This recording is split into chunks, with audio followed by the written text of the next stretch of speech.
ರೈತರ ಜೀವನಾಡಿಯಾಗಿರೋ ತುಂಗಭದ್ರಾ ಜಲಾಶಯ ಈ ಬಾರಿ ಒಂದಿಷ್ಟು ಆತಂಕ ಸೃಷ್ಟಿ ಮಾಡಿದ್ದು. ಗೇಟ್ ನಂಬರ್ 19 ಕಿತ್ತೋದ ನಂತರ ಒಂದಿಷ್ಟು ರೈತರಲ್ಲಿ ಆತಂಕ ಮೂಡಿತ್ತು. ಈಗಾಗಲೇ ಸುಮಾರು 40 TMC ನೀರನ್ನು ನದಿಗೆ ಬಿಡಲಾಗಿತ್ತು. ಆ ನಂತರದಲ್ಲಿ ಮಳೆ ಆಗದಿದ್ದರೆ ಹೇಗೆ ಅನ್ನುವಂಥ ಸ್ಥಿತಿ ಇತ್ತು. ಆದರೆ ಈಗ ವರ್ಣ ಕೃಪೆ ತೋರೋದ್ರಿಂದ ಈಗ ತುಂಗಭದ್ರಾ ಭರ್ತಿ ಆಗಿರ್ತೀವಿ. ಈಗಿರೋದು ನಾವು ಮುಂಡ್ರಾಬಾದ್ ಬಳಿ ಇರುವ ತುಂಗಭದ್ರಾ ಜಲಾಶಯದಲ್ಲಿದ್ದೇವೆ. ಒಟ್ಟು 105 TMC ಸಾಮರ್ಥ್ಯದ ತುಂಗಭದ್ರಾ ಜಲಾಶಯದಲ್ಲಿ ಈಗಾಗಲೇ 96 TMC ನೀರಿದೆ. ಇನ್ನು ಕೇವಲ 8 TMC ಅಷ್ಟು ನೀರು ಬಂದರೆ ತುಂಗಭದ್ರಾ ಜಲಾಶಯ ಸಂಪೂರ್ಣವಾಗಿ ಭರ್ತಿ ಆಗ್ತಾ ಇದೆ ಅನ್ನೋದು. ಜೊತೆಗೆ 1633 ಅಡಿ ಎತ್ತರದಲ್ಲಿರುವಂಥ ತುಂಗಭದ್ರಾ ಜಲಾಶಯದಲ್ಲಿ ಈಗ 1630.73 ನೀರು ನಿಂತುಕೊಂಡಿರೋದು. ಈಗ ಇನ್ನೂ 1-1.5-2 TMC ಅಡಿಯಷ್ಟು ನೀರು ಬಂದರೆ ಸಂಪೂರ್ಣವಾಗಿ ಭರ್ತಿ ಆಗ್ತಾಯಿದೆ ಅನ್ನೋದು. ಮತ್ತು ಮಲೆನಾಡಿನಲ್ಲಿ ಈ ಬಾರಿ ಏನು ಈ ಸದ್ಯಕ್ಕೆ 40,000 ಕ್ಯೂಸೆಕ್ ನೀರು ಬರ್ತಾ ಇರೋದರಿಂದ ಜಲಾಶಯದಲ್ಲಿ ಬಹುತೇಕ ಭರ್ತಿಯಾಗಿದ್ದು, ಭರ್ತಿಯಾಗಿರುವಂಥ ಕಾರಣಕ್ಕಾಗಿ ಈಗ ನದಿಗೆ ನೀರನ್ನು ಬಿಡ್ತಲೇ ಇದೆ. ಏನು ಇಲ್ಲಿಯ ಪವರ್ ಸ್ಟೇಷನ್ ಮುಖಾಂತರ ಸುಮಾರು 3,000ರಷ್ಟು ನೀರನ್ನು ನದಿಗೆ ಬಿಡ್ತಾ ಇದ್ದಾರೆ. ಇದು ರೈತರಲ್ಲಿ ಒಂದಿಷ್ಟು ಹರ್ಷವನ್ನು ಮೂಡಿದೆ. ಯಾಕಂತ ಹೇಳಿದರೆ ತುಂಗಭದ್ರಾ ಜಲಾಶಯ ಭರ್ತಿಯಾಗಿ ಈ ಬಾರಿ ಜುಲೈ ಕೊನೆಯ ವಾರದಲ್ಲಿ ಭರ್ತಿಯಾಗಿದ್ದು ಒಂದಿಷ್ಟು ಖುಷಿಯಾಗಿತ್ತು. ಆದರೆ ಆಗಸ್ಟ್ 10ರ ಮಧ್ಯರಾತ್ರಿ ಗೇಟ್ ನಂಬರ್ 19 ತನ್ನ ಕಿತ್ತೋದ ನಂತರ ಇದನ್ನು ನೀರು ಖಾಲಿ ಮಾಡಲೇಬೇಕಾದ ಅನಿವಾರ್ಯತೆ ಇದ್ದಾಗ ಸುಮಾರು 40-45 TMC ನೀರನ್ನು ತುಂಗಭದ್ರಾ ಜಲಾಶಯದಿಂದ ಬಿಡ್ತು. ಮತ್ತು ಒಟ್ಟು 71 TMCವರೆಗೂ ನೀರು ನಿಂತಾಗ ಕನ್ನಯ್ಯನಾಯ್ಡು ನೇತೃತ್ವದಲ್ಲಿ ಒಂದು ತಂಡ ನೀರನ್ನು ಉಳಿಸಿಕೊಂಡು ಗೇಟನ್ನು ಅಳವಡಿಸಿದ್ದು ಒಂದಿಷ್ಟು ನೀರು ಹೆಚ್ಚಿನ ಪ್ರಮಾಣದಲ್ಲಿ ಉಳಿಯಿತು.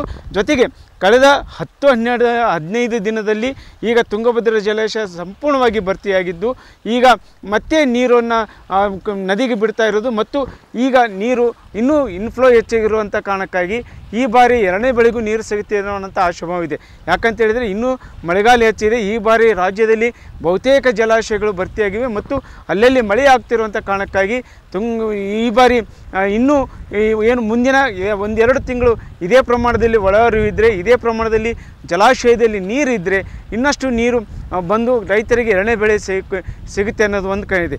ಜೊತೆಗೆ ಇನ್ನೂ ತುಂಗಭದ್ರಾ ಜಲಾಶಯದಲ್ಲಿ ಗೇಟ್ ನಂಬರ್ 19ಕ್ಕಿಂತ ಮೊದಲು ಭರ್ತಿಯಾದಾಗ ಮುಖ್ಯಮಂತ್ರಿಗಳು ಇಲ್ಲಿ ಬಂದು ಬಾಗಿನ ಅರ್ಪಿಸಬೇಕಾಗಿತ್ತು. ಆದರೆ ಗೇಟ್ ಕಿತ್ತೋದ ನಂತರ ಅದನ್ನು ವೀಕ್ಷಣೆ ಮಾಡೋದಕ್ಕೆ ಬಂದರು. ವೀಕ್ಷಣೆ ಮಾಡಿದ ನಂತರ ಅವರು ಹೇಳಿದೆ ಅಂದರೆ ಇದನ್ನು ಈಗ ಜಲಾಶಯವನ್ನು ಭರ್ತಿಯಾದ ನಂತರ ಮತ್ತೆ ಬಂದು ನಾವು ಬಾಗಿನ ಅರ್ಪಿಸ್ತೀನಿ ಅನ್ನುವಂಥ ಮಾತು ಹೇಳಿದರೆ, ಈಗಾಗಲೇ ಈಗಿರುವಂಥ ಮಾಹಿತಿ ಪ್ರಕಾರ ಬಹುತೇಕ ಭರ್ತಿಯಾಗಿದ್ದು ಇನ್ನೂ 1 ವಾರದಲ್ಲಿ ಮತ್ತೆ ಮುಖ್ಯಮಂತ್ರಿಗಳು ಬಂದು ಬಾಗಿನ ಅರ್ಪಿಸುವ ಎಲ್ಲ ಸಾಧ್ಯತೆಗಳಿದೆ ಅಂತ ಇದೆ.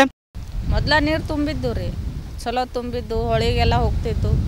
ಕಾನಿ ಕಿತ್ತಿ ಎಲ್ಲ ನೀರು ಹೋಗ್ಬಿಟ್ಟು ವೇಸ್ಟ್ ಆಗಿಬಿಟ್ಟು ಭಾಳ 8 ದಿವಸ. ಆಮೇಲೆ ಜನ ಬರೋದೇ ಬಿಟ್ಬಿಟ್ರು. ಆಗಸ್ಟ್ 15ಕ್ಕೂ ಬರಲಿಲ್ಲ. ಅಲ್ಲಿ ನಮಗೂ ಬಡವರು ದುಡ್ಕೊಂಡು ತಿನ್ನೋರು ಲಾಸ್ ಆಗ್ಬಿಟ್ಟಿವಿ. ಇವಾಗ ಜನ ಬರ್ತಾ ಇದ್ದಾರೆ, ಮತ್ತು ಡ್ಯಾಮ್ ತುಂಬಿದೆ. ಇವಾಗ ಜನ ಬಂದರೆ ನಾವು ನಮ್ಮದು ಹೊಟ್ಟೆ ತುಂಬತೈತಿ, ಜನಕ್ಕೂ ನೋಡೋಕೆ ಅವಕಾಶ ಸಿಗುತ್ತೆ. ನೀರು ತುಂಬಿದೆ ಅಲ್ಲ, ಖುಷಿ ಅನಿಸುತ್ತೆ. ರೈತರಿಗೆ ಇನ್ನೂ 2 ಬೆಳೆ ಬರ್ಬೋದು ಅಂತ ನಮಗೂ ಖುಷಿ ಅನಿಸುತ್ತೆ. ಮೊದಲು ಹೊಸ ನೀರೇ ಇದ್ದಿಲ್ಲ ಸರ್.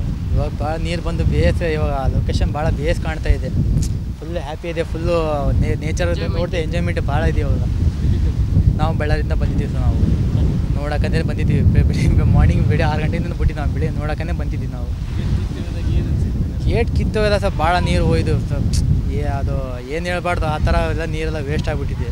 ಇವಾಗ ರೈತರಿಗೆ ಸಮಸ್ಯೆ ಆಗೋದು, ಮುಂದೆ ಸಮಸ್ಯೆ ಕೂಡ ಆಗುತ್ತೆ. ಇವಾಗ ನೀರು ಸ್ಟೋರ್ ಮಾಡಿದ್ರೆ ಮುಂದೆ ಸಮಸ್ಯೆ ಆಗಲ್ಲ. ಇವಾಗ ನೀರು ಫುಲ್ ಗೇಟ್ ಕೂಡ ಪ್ರಿಪೇರ್ ಮಾಡಿದ್ದಾರೆ.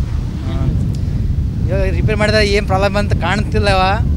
ಏನೇ ನೇಚರ್ ಭಾಳ ಕಾಣ್ತಿದೆ ನನಗೆ. ಇವಾಗ ಅನುಕೂಲ ಆಗುತ್ತೆ ಸರ್, 100% ಆಗುತ್ತೆ ಸರ್.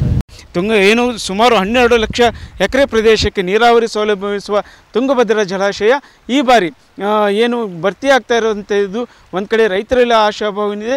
ಮತ್ತು ಸಾಕಷ್ಟು ಪ್ರಮಾಣದಲ್ಲಿ ನೀರು ಇಲ್ಲದೆ ರೈತರ ಸಂಕಷ್ಟನೇ ಎದುರಿಸುವಂಥ ಸಂದರ್ಭದಲ್ಲಿ ಈಗ ನೀರು ನಿಂತಿರೋದು ರೈತರಲ್ಲಿ ಖುಷಿಯಾಗಿದ್ದು, ಈ ಖುಷಿ ಇನ್ನಷ್ಟು ಜನ ಹೆಚ್ಚಾಗಲಿ. ಮತ್ತು ಮುಂದಿನ ದಿನಗಳಲ್ಲಿ ಏನು 2ನೇ ಬೆಳೆಗೂ ಸಹ ಈ ಬಾರಿ ಕಳೆದ ಬಾರಿ ನೀರಾವರಿ ವರ್ಷದ ಕೇವಲ 112 TMC ಅಷ್ಟು ನೀರು ಬಂದಿತ್ತು, ಒಮ್ಮೆಯೂ ಭರ್ತಿಯಾಗಿಲ್ಲ. ಈ ಬಾರಿ ಭರ್ತಿಯಾಗಿ ಒಮ್ಮೆ ಖಾಲಿಯಾಗಿ ಮತ್ತೆ ಭರ್ತಿ ಆಗ್ತಿರೋದು ಖುಷಿ ಅಂದ್ಕೊಂಡಿದ್ದು, ಮುಂದಿನ 2ನೇ ಬೆಳೆಗೂ ಸಹ ನೀರು ಸಿಗಲಿ ಅನ್ನೋವಂಥ ಆಶಾಭಾವನೆಯನ್ನು ರೈತರು ಹೊಂದಿದ್ದಾರೆ. ಈ ಆಶಾಭಾವನೆಗೆ ವರ್ಣಕೃಪೆ ಸಹ ಕರುಣೆ ತೋರಬೇಕಾಗಿದೆ ಅನ್ನೋದು ಇಲ್ಲಿಯ ಜನರ ಅಭಿಪ್ರಾಯವಾಗಿದೆ. ಶರಣಪ್ಪ ಬಾಚಲಾಪುರ್, ನ್ಯೂಸ್ 18 ಕೊಪ್ಪಳ. ಕನ್ನಡಿಗರ ಮೆಚ್ಚಿನ ನಿಮ್ಮ ನ್ಯೂಸ್ 18 ಕನ್ನಡ ಈಗ ವಾಟ್ಸ್ಆಪ್ನಲ್ಲಿಯೂ ಲಭ್ಯ.